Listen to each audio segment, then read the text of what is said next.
아까 말씀드렸듯이 어제 국정감사 첫째 날 조희대 대법원장의 출석 여부를 두고 가장 뜨거운 관심을 받았던 곳이 바로 법사위 국정감사죠. 추미애 법사위원장이 조희대 대법원장의 이석, 그러니까 자리를 옮길 것을 허가하지 않으면서 여야는 시작부터 크게 충돌했습니다. 자, 그리고 조희대 대법원장의 얼굴을 합성한 사진을 들어 보이면서 원색적인 비난을 쏟아내는 일도 있었습니다. 저는 대법원장으로 취임한 이래 오늘에 이르기까지 오직 헌법과 법률에 따라 직무를 수행해 왔습니다. 다음은 증인 선서를 받는 순서입니다만 우선 조희대 대법원장님에 대한 질의와 응답을 진행하는데 대법원장을 감금하고 질문을 감금합니까? 지금 그 대법원장님은 증인이 아니십니다. 증인이 증인 선서를 안 하시고 참고인이 되시는 거죠. 뭐 하는 겁니까? 대한민국의 주인임을 모르고 참고인으로 국민들을 무시했다는 그 죄라고. 사법부의 권위가 바닥이 됐습니다. 대법원의 권위가 바닥이 됐습니다. 시민들이 인터넷에 이런 걸 올리고 있습니다. 도대체 대법원장... 네, 이제 최익진 의원님 정리해 주시기 바랍니다.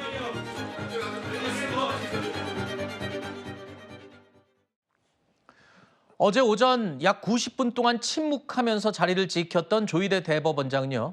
어젯밤 마무리 발언을 위해서 다시 법사위를 찾아갔죠. 자, 여기서 대선 개입 의혹과 이재명 대통령 선거법 사건 판결에 대해서 이런 입장을 밝혔습니다. 자, 조희대 대법원장에게 묻겠습니다. 윤석열과 만난 적 있습니까? 조희대 대법원장, 그러면 한덕수와 만난 적 있습니까? 서면 질의에 언급된 사람들과 일절 사적인 만남을 가지거나 해당 사건에 대한 대화나 언급을 한 사실이 없었다는 점을 다시 한번 분명하게 말씀드립니다. 개인적으로는 이와 관련된 불신을 해소하고 싶은 마음이 간절하기도 합니다. 그러나 사법권의 독립을 규정한 대한민국 헌법 제103조 및 합의의 비공개를 규정한 법원조직법 제65조 등에 따라 밝힐 수 없는 실정입니다. 조희대 대법원장이 직접 이렇게 공개적으로 자신의 입장을 표명한 건 이번이 처음인 것 같습니다. 자, 그런데 아까 이 여당 의원들의 본격적인 질의 그리고 조금 뭐라 그래야 될까요? 너무나 희화한 좀 뜬금없는 표현이었습니다. 도요토미 히데요시의 이름을 바꿔서 조요토미 히데요시 뭐 이런 식으로 해서 조롱하는 말을 했는데 이게 본질과 관계가 있는 건가요?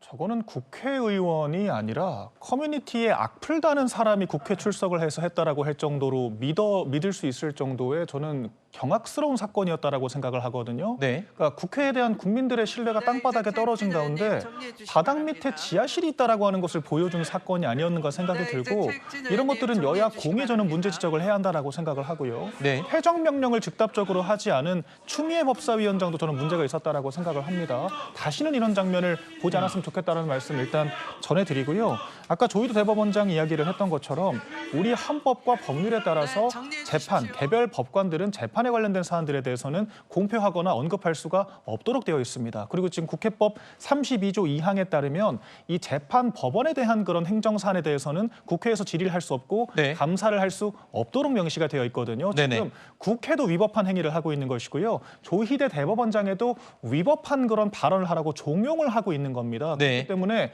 이건 정말 사법부에 대한 심각한 유린이라고 생각을 하고요. 네. 또한 대법원장 자격으로 참석해서 모두 발언을 했는데 이석을 하지 못하도록 하고 의사 진행을 한 것은 불법적인 감금이라고 저는 생각을 하거든요. 네네네. 지금 입법부가 법사위 회의장에 불법적으로 대법원장을 감금한 사건이기 때문에 이것은 엄격한 법적 책임까지 물어야 한다라고 저희는 보고 있습니다. 알겠습니다. 자, 그런데 내일 또 대법원 현장 국정감사가 예정이 돼 있습니다. 그러면 지금 어제 상황만 보더라도 내일 현장 국감 어떻게 진행될지 대충 짐작이 됩니다. 저런 질문, 수준 떨어지는 질문은 좀 자제해야 되지 않을까요?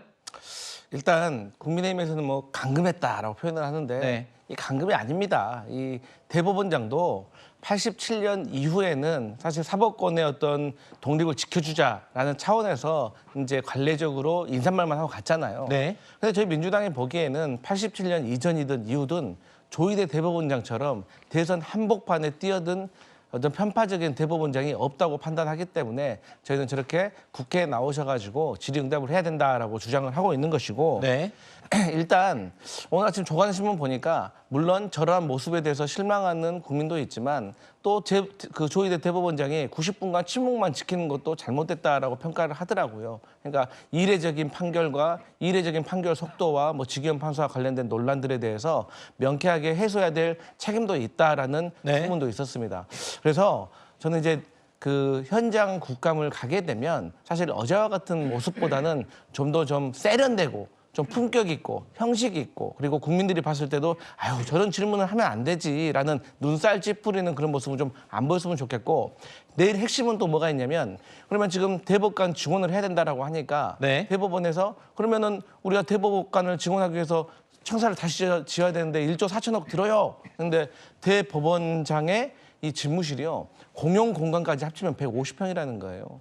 그렇기 때문에 이러한 과연 필요성이 있는지에 대해서도 네. 한번 현장에 가서 지켜보고 또 정말로 대법관이 판결을 하는 것인지 대법원에 있는 재판 연구관들이 대신해서 판결하는지 이 재판 절차에 대해서도 한번 살펴볼 필요가 있다고 봅니다. 알겠습니다.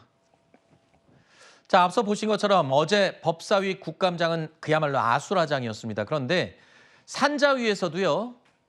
정말 어이없는 표현들이 쏟아졌습니다. 차마 입에 담기 힘든 이른바 배설물 공방이 이어졌습니다.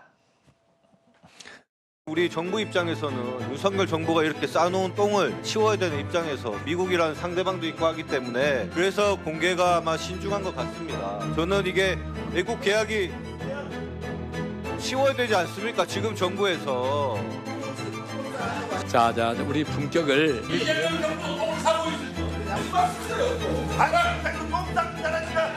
자, 우리 자 잠깐만 잠시 감사 중지를 하도록 하겠습니다. 감사 중지를 선포합니다.